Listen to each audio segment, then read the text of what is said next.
អ្វីនៅក្នុងកញ្ចក់នៅវេលាយប់មួយប្រហែលជាម៉ោង11ខ្ញុំមានអារម្មណ៍ថាស្អុះស្អាប់ក៏ចុះទៅងូតទឹកនៅខាងក្រោមឲ្យត្រជាក់ខ្លួនបន្តិចបន្ទាប់ពីងូតហើយខ្ញុំក៏រត់រះត្រឡប់មកបន្ទប់វិញណាមួយខ្លាចខ្មោចផងខ្លាចមនុស្សផងព្រោះយប់ជ្រៅណាស់ទៅហើយ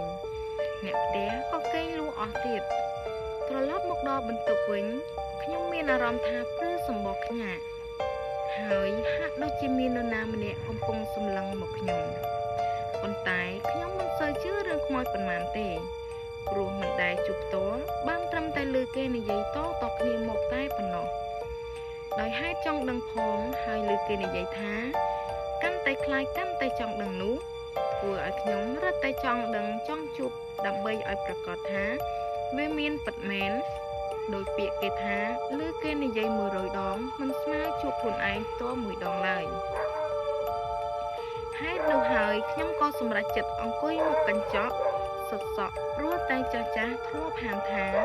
មិនឲ្យសត់សក់ពេលយប់ទេពិសេសគឺឆ្លោះកញ្ចក់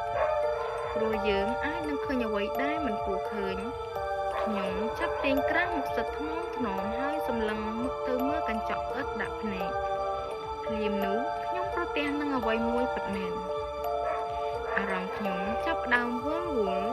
ចង់ស្រែកក៏ស្រែកមិនចេញបានត្រឹមតែបើកភ្នែកធំចំហមាត់ខ្ញុំពោលក្នុងចិត្តទាំងរដាក់រដប់និងភ័យខ្លាចសត្វអីហ្នឹងពោលចប់ខ្ញុំក៏ចាប់បិទភ្នែកសម្រួលអារម្មណ៍បន្តិចរួចក៏បើកភ្នែកមកវិញហើយសើចអញ្ចឹងបានចាស់ប្រាប់មិនឲ្យឆ្លោះកញ្ចក់ពេលយប់អ្នកស្ដាប់ហ្នឹងមិនបាច់ចាំឆ្ងល់ទេថាហេតុអីបានជាខ្ញុំសើចដោយសារតែនៅក្នុងកញ្ចក់ហ្នឹងគឺមុខដូចស្វាហើយស្វាហ្នឹងគឺគ្មានអ្នកណាក្រៅពីអ្នកកំពុងតែស្ដាប់ហ្នឹងទេ